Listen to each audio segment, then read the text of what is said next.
Picture yourself on an inner battlefield, assailed from all sides by the clamor of life, incessant demands, alluring temptations, jarring noises. How to find peace on this turbulent landscape? The great Stoic philosopher-emperor Marcus Aurelius offered an answer. Deep within each of us, he taught, lies an inviolable stronghold, a mental fortress that no external force can breach without our consent. This inner citadel, governed by reason, is the key to self-mastery. At the heart of Marcus's philosophy of the self reigns the hegemonikon, the ruling faculty of the mind. In his private journal, later published as Meditations, he returns to this concept like a mantra. You have power over your mind, not outside events. Realize this, and you will find strength. For Marcus, our essential self is not the body, or even the soul, but the rational mind. The soul, he clarifies, is dyed by the thoughts. Dye it then with a continuous series of such thoughts as these, that where a man can live, there he can also live well. How does one live well in a world of entropy and adversity? By retreating into the self, not out of cowardice or fragility, but to gather one's inner forces. People try to get away from it all, to the country, to the beach, to the mountains. Marcus writes, "You always wish that you could too, which is idiotic. You can get away from it anytime you like, by going within." He counsels, "Nowhere you can go is more peaceful, more free of interruptions than your own soul." Reason becomes the guardian of this inner space, an unassailable shield against the slings and arrows of life. Reject your sense of injury, and the injury itself disappears. Marcus observes, "Everything we hear is an opinion, not a fact. Everything we see is a perspective, not the truth." The mind has the power to strip provocations of their sting. How? By questioning initial reactions, dissolving anger into logic. Say we face a frustrating person. Marcus advises pausing, drawing inward, and examining our own thoughts. This person is obnoxious, we might think. But dig deeper. Why do we think that? Why are we allowing it to disrupt us? Is there another explanation for their behavior? By short-circuiting the mind's instinct to bristle and retaliate, we weaken the insult's impact. The same applies to anxiety. Today, I escaped anxiety, Marcus reflects. Or no, I discarded it, because it was within me in my own perceptions, not outside. Through reason's lens, we realize much of our distress is self-generated. The Stoics believed logic was a divine endowment, our conduit to universal truth. To live rationally was to align oneself with the logos, the cosmic order. This elevated perspective liberates us from obsessing over ephemera. By contrast, the person governed by passion or impulse is a ship tossed about on the high seas. You can commit injustice by doing nothing, Marcus warns, indicting passivity. Instead, he exhorts action rooted in logic. Never let the future disturb you. You will meet it, if you have to, with the same weapons of reason which today arm you against the present. To be sure, the inner fortress is not an escape from life. It is an anchor, the stable point from which we can act with moral courage. Throughout his career, as statesman, military commander, ruler, Marcus faced immense pressures. The temptation to cave to popular whim, to lash out at enemies, must have loomed large. His private writings form a portrait of a man who met such trials with self-possession. Consider a revealing entry. When you wake up in the morning, tell yourself, "The people I deal with today will be meddling, ungrateful, arrogant, dishonest, jealous, and surly." A formula for bitterness? No. He goes on, "But I have seen the beauty of good in the ugliness of evil, and have recognized that the wrongdoer has a nature related to my own, not of the same blood and birth, but the same mind, and possessing a share of the divine. To respond to injury with reason rather than rage, this is the Stoic ideal. Indeed, when Marcus's own generals betrayed him in an attempted coup, he met treachery with temperance. Having vanquished the conspirators, he chose not to execute or humiliate them. You will take the wrong turn, he cautions, if you force what is right for the mind to apply to what happens externally. True justice flows from sober analysis, not spasmodic vengeance. If the mind is the seat of reason, how to strengthen this faculty? Marcus suggests a regimen of reflection. Constantly test your mental impressions, each one individually, if you can. Investigate the cause, identify the emotion, apply the analysis of logic. Echoing Epictetus, he likens our initial reactions to a wax impression. With conscious effort, we can assess these imprints before internalizing them. One clarifying question he proposes: is this essential? So often we burn energy on trifles. The mind is a muscle.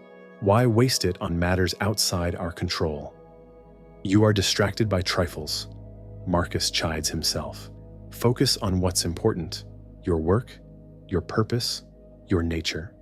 This process demands mental solitude. Marcus's own writings, never intended for publication, demonstrate the value of regular self-examination.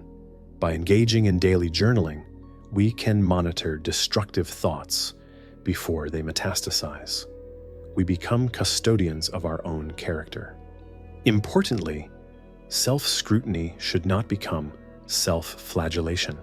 The goal is not moral perfection, but incremental progress. When jarred unavoidably by circumstance, revert at once to yourself and don't lose the rhythm more than you can help, Marcus coaches. You'll have a better grasp of the harmony if you keep going back to it. Another tactic: rehearse adversity. The Stoics embraced voluntary discomfort as a way to train the perceptions. Manage to welcome future events with the same joy, the same satisfaction with which you take your leave of past ones, Marcus challenges. By mentally simulating privation or misfortune, be it hunger or exile or disgrace, the sting of actual calamity lessens. It is in times of security that the spirit should be preparing itself for difficult times, he notes. While fortune is bestowing favors on it, then is the time for it to be strengthened against her rebuffs. The point is not to become a joyless ascetic. It is to win a kind of independence, to need less and less from the world in order to feel content. Very little is needed to make a happy life, Marcus contends. It is all within yourself, in your way of thinking. By retreating into reason's stronghold, we cultivate the ultimate good, a mind at peace with itself. This is easier said than done. In weak moments, we all succumb to pettiness or fear or acedia. The trick is to begin again and again. When you have trouble getting out of bed in the morning, Marcus advises, remember that your defining characteristic, what defines a human being, is to work with others. Even animals know how to sleep. And it's the characteristic activity that's the more natural one, more innate and more satisfying. To be human is to grapple with our humanity. The inner fortress is not a prison, but a sanctuary from which to rejoin the fray. People with a strong physical constitution can tolerate extremes of hot and cold, Marcus muses. People with a strong mental constitution can handle anger, grief, joy, and other emotions. Reason strengthens that constitution. Returning to the battlefield metaphor, at any moment, we may meet with rejection, reversal, humiliation. Philosophy, for Marcus, is a way of donning armor. Life is warfare, he warns, and a sojourn in foreign land. To survive, we must be strategic. So by all means hold fast as a principle to philosophy. Properly applied, Logic is the ultimate adaptogen, enabling us to transmute obstacles into education. Everything that happens is either endurable or not, Marcus concludes. If it's endurable, then endure it. Stop complaining. If it's unendurable, then stop complaining. Your destruction will mean its end as well. To complain is to remain a captive. To endure is to open the door to one's cell. The key to that cell? It is in our possession, hidden in plain sight. Look well into thyself, Marcus instructs. There is a source of strength that will always spring up if thou wilt always look. That source, reason, can indeed help us build an unassailable fortress of the mind. No external event can storm the citadel without our say-so. But how do we maintain this clarity when others provoke, insult, or misunderstand us? Marcus had an answer rooted in compassion. We'll explore that concept in our next installment. For now, as you navigate the battlefield of life, remember, the ultimate fortress is the self. And the foundational stone of that fortress, it is the choice, always available to us, to live by logic rather than impulse. Reason's voice is quiet, but it has the power to make us invincible. Throughout meditations, Marcus Aurelius reveals himself as a man of extraordinary self-possession, yet also of profound compassion. He recognizes that no one, however wise, is an island unto himself. We are all threads in the greater tapestry of humanity. What injures the hive injures the bee, he reflects. This awareness tempers his response to irritation or injury. He approaches human folly more as a doctor than a judge. Don't be disgusted, disappointed, or dissatisfied if you don't succeed in doing everything according to right principles, he reminds himself. Just do what you can, and if some things don't go well, try again. Be content if most of what you do is consistent with human nature. For Marcus, living rationally means living empathetically. He grasps how difficult it is to maintain equanimity, not just for himself, but for others. Rather than meet offense with more offense, he zooms out. When someone behaves like your enemy, ask yourself, what's my evidence that this person is not my friend? And when someone behaves like a friend, ask yourself, what's my evidence that this person is not my enemy? In either case, you may find that your first impression was mistaken. This principle applies not just to individuals, but to the collective. As emperor, Marcus witnessed firsthand the fickle flux of public opinion. His solution? To anchor himself in timeless virtues rather than temporal plaudits. Many people praise you, he observes, but have you really gotten any better? If this is the case, then what does being praised by them mean? I won't let it go to my head, because I know what sort of person I am. I know my limitations, and I don't let any compliments distract me from my true work of improving my character. Reason, in Marcus's estimation, is inseparable from justice, both in how we treat others and ourselves. He exhorts us to meet adversity with understanding. When you run up against someone else's shamelessness, ask yourself this: is a world without shamelessness possible? No. Then don't ask the impossible. There have to be shameless people in the world. This is one of them. The point is not to condone misconduct, but to conserve one's peace of mind. To do harm is to do yourself harm, Marcus asserts. To do an injustice is to do yourself an injustice. It degrades you. By contrast, the person who reacts philosophically is impervious to lasting injury. You can also commit injustice by doing nothing. Ultimately, Marcus's brand of Stoicism is a philosophy of resilient engagement.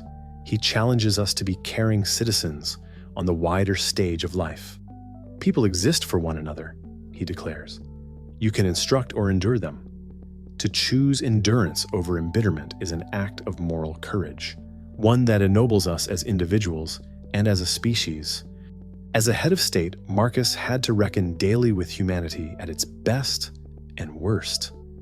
His reflections form a kind of field guide for keeping one's head when others are losing theirs. The inner fortress of reason, he teaches, is not an escape hatch, but a watchtower. It provides the panoramic perspective required to navigate complex social situations without getting entangled in petty spats or power struggles. To cultivate this long view, Marcus recommends a meditation on mortality.